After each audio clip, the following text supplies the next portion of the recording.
So if anyone's looking to upgrade the Lenovo ThinkCentre M80q micro PC Gen 3, it's pretty simple. They've done a nice job of making it nearly tool-free. So what you need to do is there is a screw just there, just a little Phillips head.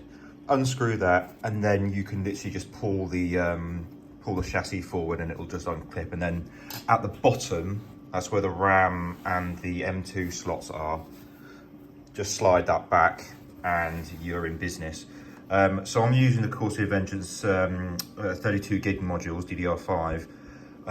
As you've probably seen, I did a similar video on the Lenovo IdeaPad 5, where I tried to fit the NeTAC 2TB drives. These come with some fairly substantial heat sinks, which possibly won't bode well in future.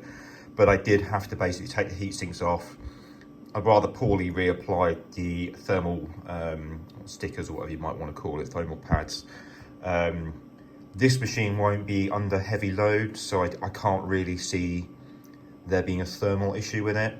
But you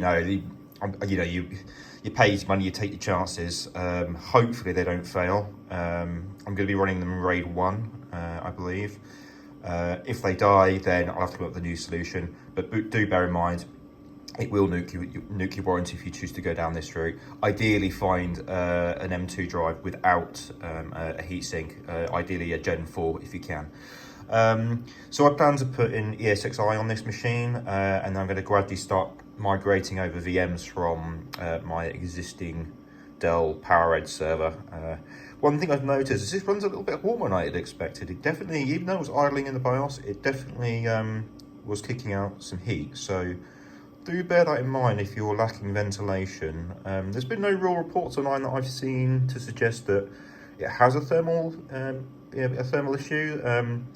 But if you're going to be running heavy workloads on it, it might be something to want to consider, maybe adding some additional ventilation in your server rack or whatever you may have.